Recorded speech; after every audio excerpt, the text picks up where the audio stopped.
सिद्दीकी यांची अंत्ययात्रा सुरू झालेली आहे। आपण थेट जाणार आहोत त्यांच्या निवासस्थानाबाहेर। त्यांच्या अंत्ययात्रेला सुरुवात झालेली आहे। बाबा सिद्दीकी यांच्या निवासस्थानाबाहेर हा मोठा जनसागर उसळलेला आहे आणि याच शोकाकुल वातावरणामध्ये त्यांची ही अंत्ययात्रा निघालेली आहे।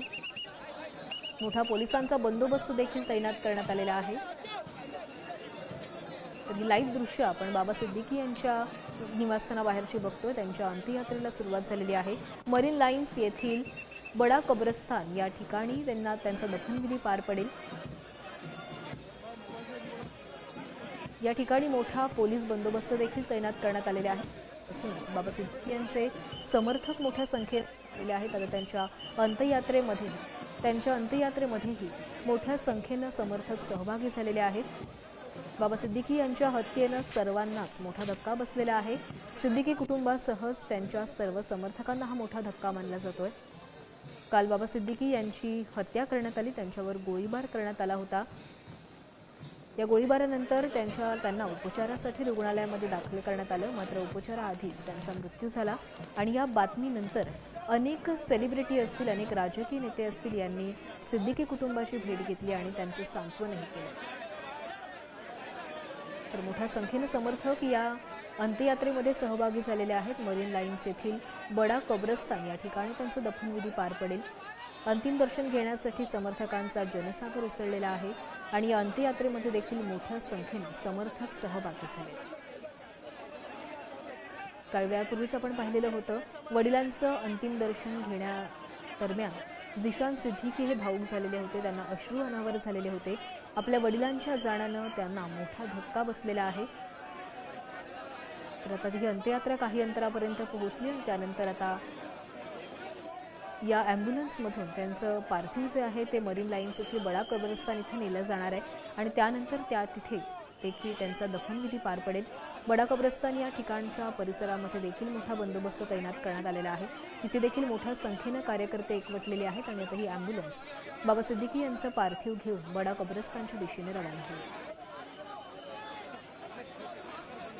बाबा सिद्दीकी यांना अखेरचा निरोप देण्यासाठी मोठ्या संख्येने त्यांचे कार्यकर्ते आलेले आहेत। आपण काही वेळापूर्वीच दृश्य पाहिलेली होती, जिशान सिद्दीकी हे देखील भावुक झाले होते, त्यांना अश्रू अनावर झालेले होते। काल जिशान सिद्दीकी यांच्या कार्यालयामध्ये बाबा सिद्दीकी गेलेले होते आणि कार्यालयामधून निघताना जेव्हा ते गाडीमध्ये बसले त्याच वेळी त्यांच्यावर या आरोपींनी हल्लेखोरांनी गोळीबार केला आणि या गोळीबारामध्ये जी गोळी झाडली गेली ती त्यांच्या छातीला लागली आणि यामध्ये त्यांचा मृत्यू झाला।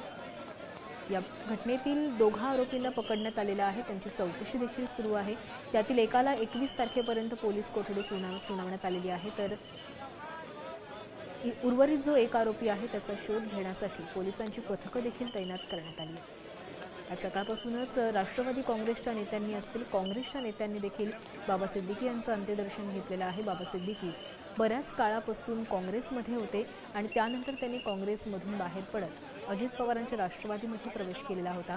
गेल्या अनेक वर्षांपासून राजकारणामध्ये सक्रिय असलेल्या या नेत्याचा असा अंत होणं, त्याची अशी हत्या होणं ही सर्वांसाठीच धक्कादायक बातमी आहे। 15 दिवसापूर्वीच बाबा सिद्दीकी यांना जीवे मारण्याची धमकी देण्यात आलेली होती आणि या धमकीनंतर त्यांच्या सुरक्षेतही वाढ करण्यात आलेली होती, त्यांना वाय सुरक्षा देण्यात आलेली होती। मात्र या संपूर्ण खरं तर खबरदारी घेण्यात आली असतानाही बाबा सिद्दीकी यांच्यावर हा जीवघेणा हल्ला झाला, त्यांच्यावर गोळीबार करण्यात आला।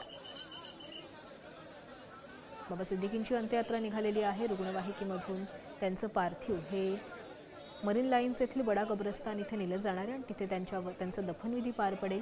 दुसरीकडे काही वेळापूर्वीच आपण बघितलेलं होतं, जिशान सिद्दीकी यांची परिस्थिती देखील आता खराब झालेली आहे, कारण आपल्या वडिलांच्या अशा जाण्यानं त्यांना मोठा धक्का बसलेला आहे।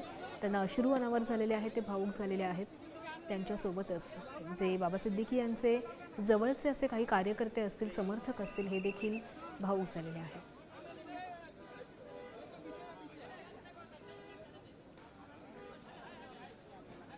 मरीन लाईन्स येथील बडा कब्रस्तान इथे दफनविधी पार पडणार आहे, त्यामुळे त्या ठिकाणी देखील पोलिसांचा मोठा बंदोबस्त तैनात करण्यात आलेला आहे।